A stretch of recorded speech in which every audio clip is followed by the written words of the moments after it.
তুমি পড়াশোনা করবা তোমার নিজের জন্য। আরে তুমি তো ছাত্রী ভালো, শুধু পরীক্ষাটা দিলেই তো তুমি পাশ করবে, আমি জানি তো। তখন আমি তো গর্ব করে বলতে পারবো আমার বউ MBA পাস। এটা বুঝো না কেন? আমার জন্য তুমি পরীক্ষা দিবা। ঠিক আছে, তুমি যখন এত করে বলতেছো, ঠিক আছে আমি এক্সামটা দিব, যাও। গুড, যেমন চেয়েছিলাম উপর আল্লাহ তেমনই মিলিয়ে দিয়েছে। আলহামদুলিল্লাহ। আলহামদুলিল্লাহ। তোকে আমি একটা কথা বলতে চাই। বলো। বলছিলাম কি, তোর শাশুড়ি তো আসলে ও একা একা থাকে, তার আমরা ছাড়া তার আপন বলতে আসলে কেউই নেই। তাছাড়া আমি শুনতে পেলাম মানে ওনার নাকি কয়েক মাসের বাসা ভাড়াও জমে গেছে। তাই বলছিলাম কি, মা আমি সব জানি, কি করতে হবে তাই বলো। আমরা বলতে চাচ্ছি যে তোর শাশুড়ির এরকম অসুবিধার কারণে আমাদের সঙ্গে থাকলেও তার সমস্যা নাই, তাই আমাদের এখানেই যদি এনে রেখে দিই তাহলে।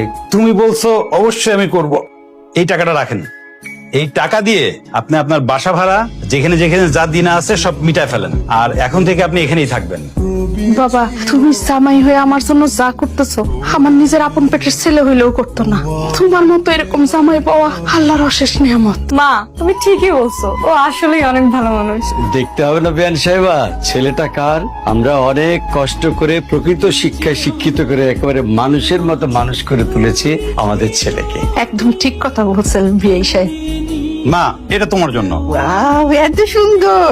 এটা তোমার জন্য, মা এটা আপনার জন্য। আমার জন্য আবার আনতে গেলা কেন? বৌমার স্পেশাল গিফট কোথায়? আমি তো তোমার বৌমার জন্য আনতে ভুলে গেছি। এই কি কথা, মেয়েটার জন্য কিছু না আনলেও মন খারাপ করবে না? আমরা কিন্তু ঘরে হরতাল শুরু করে দিব। বৌমার জন্য কি এনেছিস তাড়াতাড়ি বার কর।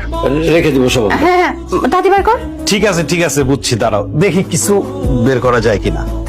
এই নাও, এটা তোমার জন্য।